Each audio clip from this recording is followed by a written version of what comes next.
नमस्कार दोस्तों, जय हिंद, वंदे मातरम। आप सभी का स्वागत अभिनंदन है शिक्षक भर्ती के चैनल यूट्यूब फैमिली शिक्षकों के परिवार जायसवाल कोचिंग सेंटर पर, पावर्ड बाय शिक्षा ही प्रकाश है। बात करेंगे साथियों पर्यावरण ईवीएस की क्लास नंबर 57 की बात करेंगे। आपके एग्ज़ाम पैटर्न के अकॉर्डिंग प्राथमिक शिक्षक भर्ती में सिलेक्शन पाने के लिए ये टॉप 20 जो क्वेश्चन रहने वाले हैं, सारे जो है संभावित प्रश्न रहने वाले हैं। और 20 में से जो भी आप लोगों का इस क्लास पर कमेंट होगा, फीडबैक होगा, आपका स्कोर जो भी होगा, आप लोगों को कमेंट करके अवश्य बताना है। और साथियों, जैसा आप सभी लोग जानते हैं, इसके पहले हम 56 जो है एनसीईआरटी के अकॉर्डिंग ईवीएस पर्यावरण अध्ययन के क्लास कंप्लीट कर चुके हैं, जिसका जो आई बटन पे प्लेलिस्ट आपको मिल जाएगा। सभी क्लासेस, सभी practice set free of cost है, क्योंकि राष्ट्र हित में टीटी परिवार है, आपका परिवार है, टीचर्स फैमिली है। शुरुआत करते हैं इस क्लास की। प्रथम प्रश्न आप लोगों की स्क्रीन पर है, जो पिछले क्लास का है, मॉक क्वेश्चन था। काफ़ी सारे आप लोगों ने कमेंट भी किया, बहुत बहुत धन्यवाद सभी का। आइए शुरुआत करते हैं प्रथम प्रश्न की। समुद्री प्रदूषण के कारण क्या नष्ट हो रहे हैं? भूमध्य रेखीय वन नष्ट हो रहे हैं, पतझड़ वन नष्ट हो रहे हैं, कोणधारी वन नष्ट हो रहे हैं, या मैंग्रोव वन नष्ट हो रहे हैं। सभी जानते हैं समुद्र में अगर प्रदूषण हो रहा है, उसके कारण समुद्र के जो सतह होते हैं, तो देखते होंगे आप लोग, जिसे हम बीच कहते हैं, तो वहाँ पे प्रदूषण के कारण जो होता है हमारे मैंग्रोव वन नष्ट हो रहे हैं। क्योंकि मैंग्रोव वन कहाँ पर होते हैं? दलदली इलाके में होते हैं, समुद्र के किनारे होते हैं। जो समुद्र के किनारे दलदली इलाका होता है, वहाँ पर मैंग्रोव वन होते हैं। और वहाँ पे समुद्री प्रदूषण के कारण क्या हो रहा है? मैंग्रोव वन नष्ट हो रहे हैं। बहुत सारे दोस्तों ने, शिक्षक बंधुओं ने कमेंट किया था, बहुत बहुत धन्यवाद करते जिन्होंने मैंग्रोव वन कमेंट किया था। दूसरा प्रश्न है, बर्फ़ पर अंडे देने वाला पक्षी कौन सा है? आर्कटिक टर्न है, हमिंग बर्ड है, एल्वेट्रास है, या पेंगुइन है। तो सभी जानते हैं जब बर्फ़ से रिलेटेड बात आती है, तो आपको और हमें पता होना चाहिए कि बर्फ़ पर अंडे देता है मतलब बर्फ़ पर रहता होगा पक्षी। तो बर्फ़ पर रहने वाला जो पक्षी होता है, सभी लोग जानते हैं, हम पेंगुइन की बात करेंगे। तो बर्फ़ पर अंडे देने वाला जो पक्षी है, वह साथियों पेंगुइन होता है। और ये सफ़ेद कलर का ही होता है, जैसे बर्फीला कलर की अगर बात करें। और सभी जानते हैं कि पेंगुइन एक ना उड़ने वाला पक्षी है। काफ़ी बार पूछा जा सकता, ऐसा पक्षी बताइए ना जो पक्षी उड़ता ना हो, ऐसा भी प्रश्न पूछा जा सकता है। तो पेंगुइन एक ना उड़ने वाला पक्षी है, जो अंटार्कटिक के बर्फीले इलाकों में पाया जाता है। यह बर्फ़ पर अंडे देती है तथा नर पेंगुइन इन अंडों की क्या है? देखभाल करता है। प्रश्न आ सकता है कि पेंगुइन के अंडे की देखभाल कौन करता है? नर करता है, मादा करता है, या इनमें से कोई नहीं है? कोई और ऑप्शन दे सकता है। तो नर पेंगुइन इन अंडों की देखभाल करता है। ये अपना लगभग आधा जीवन धरती पर और आधा जीवन महासागरों में बिताते हैं।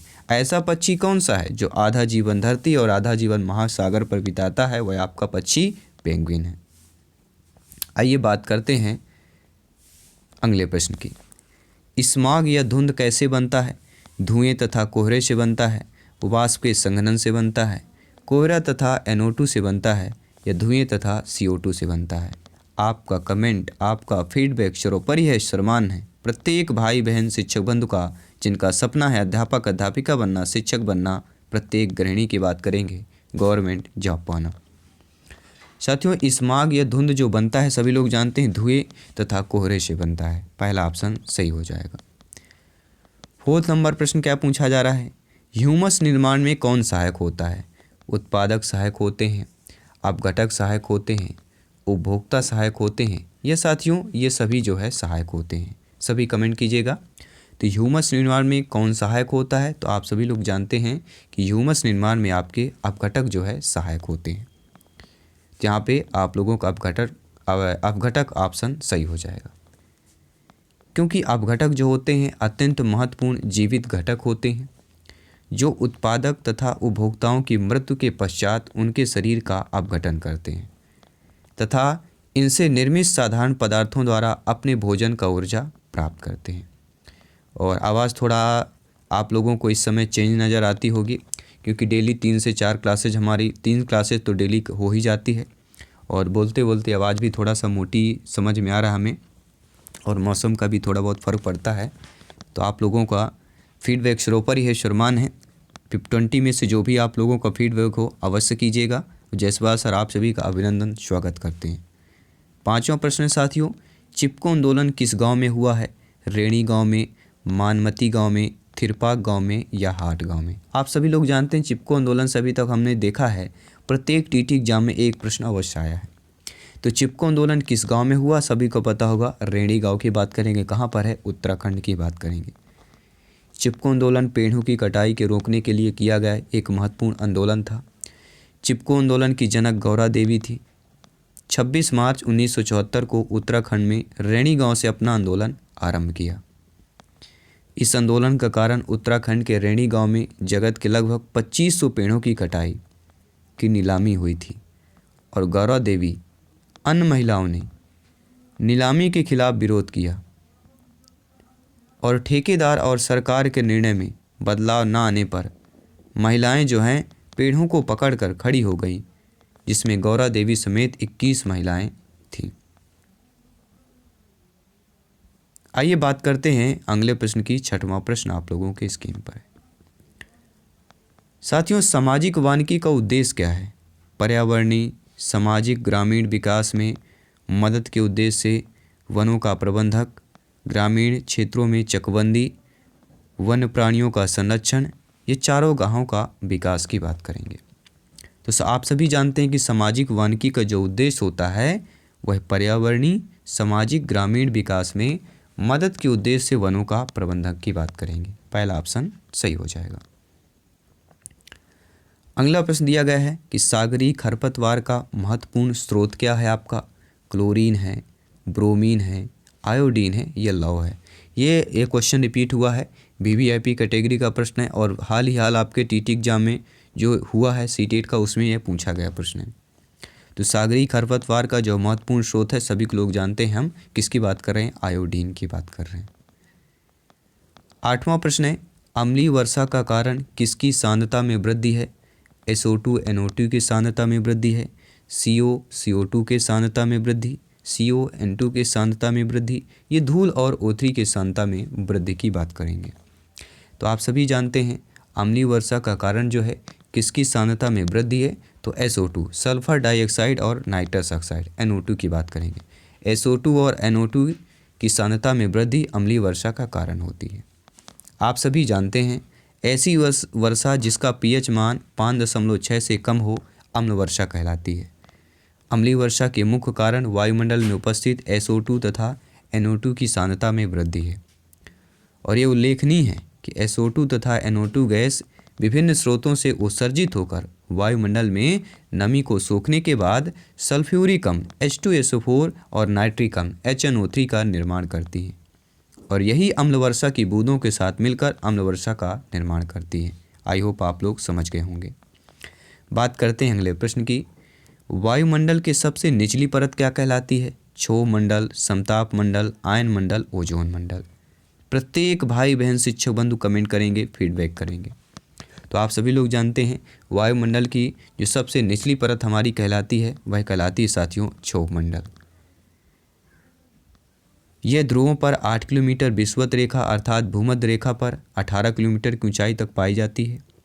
यह मंडल जैवमंडलीय पारिस्थितिक तंत्र के लिए सर्वाधिक महत्वपूर्ण है क्योंकि मौसमी संबंधी सारी घटनाएं आपके जैसे कोहरा हो गया, बादल, वर्षा, आंधी, तूफान, मेघ, गर्जन, पाला, ओश आदि इसी मंडल में घटित होते हैं। तो क्षोभ मंडल की बात करेंगे।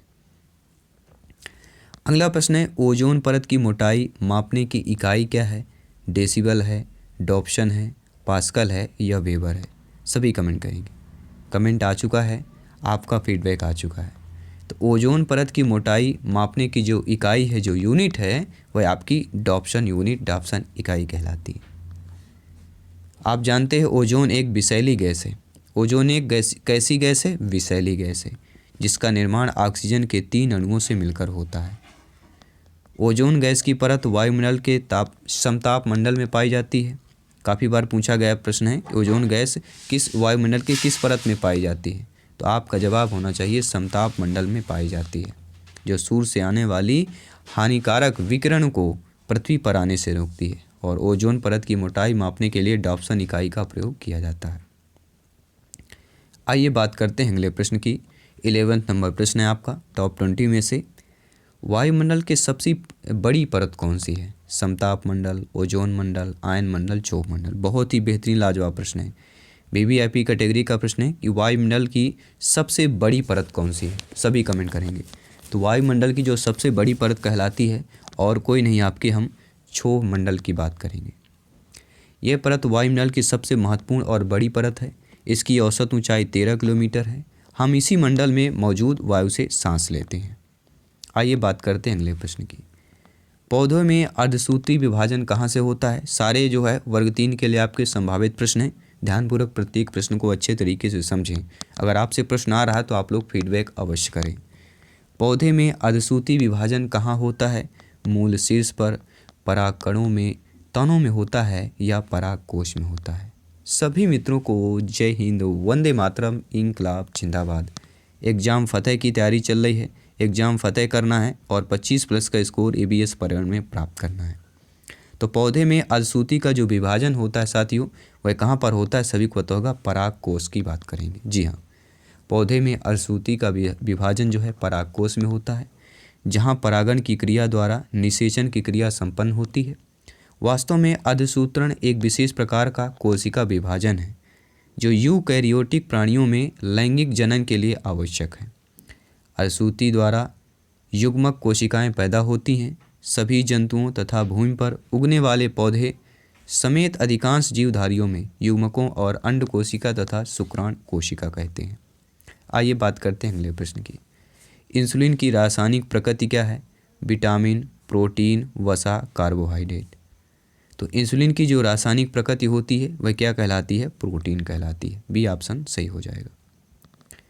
और सभी लोग जानते हैं, सेंगर की बात करेंगे। 1953 ने पहल गाय के इंसुलिन के अणु की रचना का पता लगाकर सिद्ध किया। किसने किया? सेंगर ने, F सेंगर। यह एक पॉलीपेप्टाइड होता है। इसके लिए इन्हें 1958 में नोबेल पुरस्कार भी मिला है।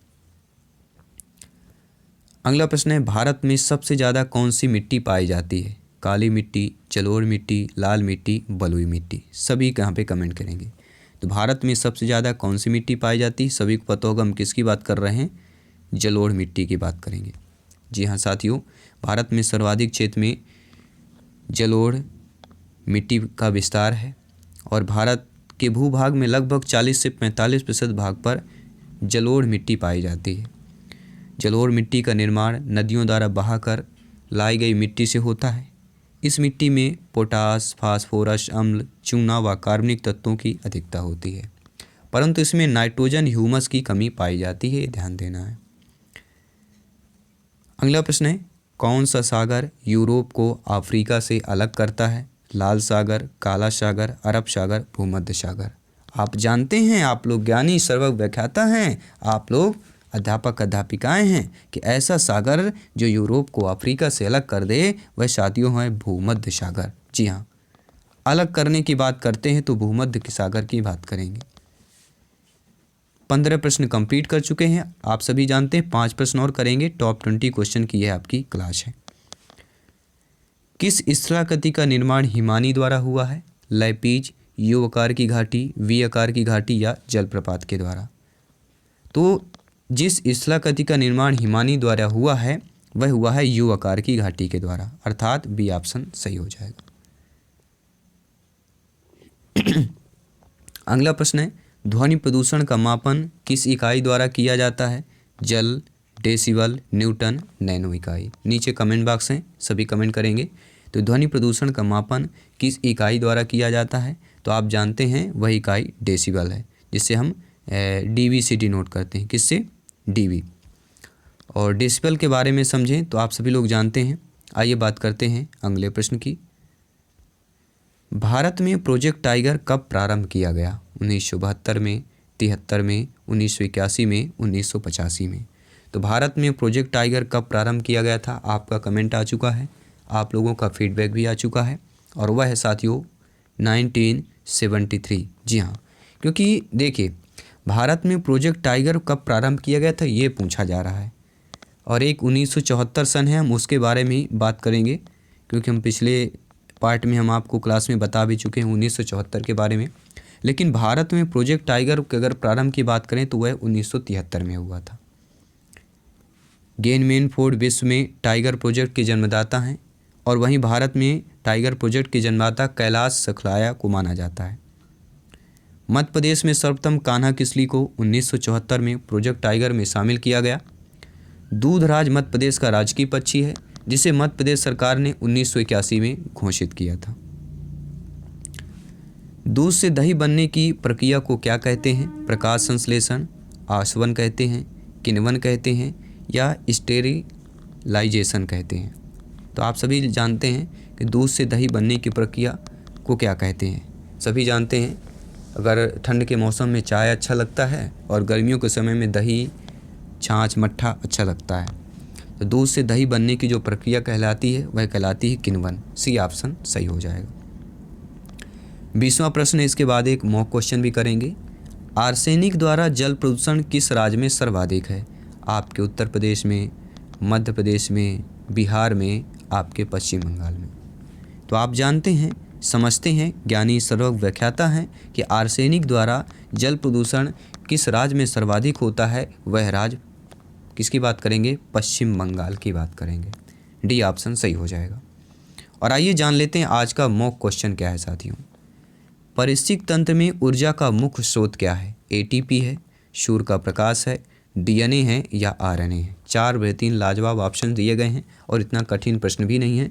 तो परिस्थितिक तंत्र में ऊर्जा का जो प्रमुख स्रोत है ये आपको बताना है।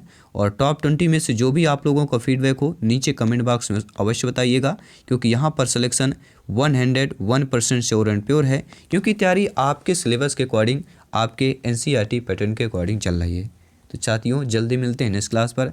सभी मित्रों को जय हिंद, वंदे मातरम, धन्यवाद सभी का।